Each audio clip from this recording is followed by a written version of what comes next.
ಹಾಸ್ಟೆಲಿಗೆ ಬಂದ್ರೆ ನನಗೆ ಗೊತ್ತಿಲ್ಲದೆ ನನ್ನ ಮನಸ್ಸಲ್ಲಿ ಏನೋ ಒಂದು ಭಾವನೆ ಶುರುವಾಗುತ್ತೆ.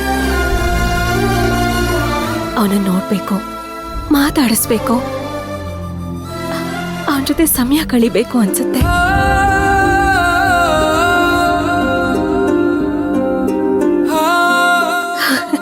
ನಾನ್ ಮಾತ್ರ ಅಲ್ಲ, ಅವನು ಅಷ್ಟೇ ನನ್ನನ್ನು ತುಂಬಾ ಹಚ್ಕೊಂಡ್ಬಿಟ್ಟಿದ್ದಾನೆ.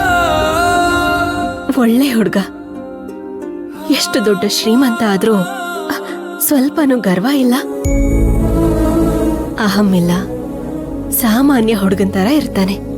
ದೊಡ್ಡವರು ಚಿಕ್ಕವರು ಯಾರಿಗೆ ಆದ್ರೂ ಗೌರವದಿಂದ ನಡ್ಕೋತಾನೆ. ನೀನು ಹಾಗೆ. ಯಾರಿಗಾದ್ರೂ ಕಷ್ಟ ಅಂದ್ರೆ ಸಹಾಯ ಮಾಡಕ್ಕೆ ತುದಿಗಾಲಲ್ಲಿ ನಿಂತ್ಕೊಂಡಿರ್ತೀಯ.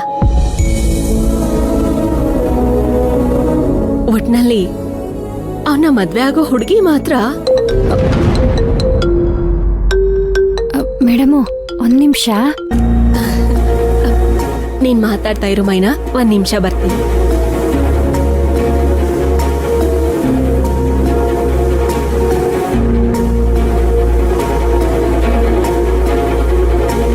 ಹಲೋ ಅಣ್ಣಯ್ಯ, ಹೇಗಿದ್ಯಾ ಮೈನಾ? ಚೆನ್ನಾಗಿದ್ಯಾ ತಾನೆ? ನಾನ್ ಚೆನ್ನಾಗಿವ್ನಿ. ಮಾತ್ರೆ ಔಷಧಿ ಎಲ್ಲ ಕರೆಕ್ಟ್ ಟೈಮ್ ತಗೊಂತಿದ್ಯಾ ತಾನೆ? ಹ್ಞೂ ಅಣ್ಣಯ್ಯ. ಜೋಪಾನ. ನೀನು ಜೋಪಾನ. ಸರಿ.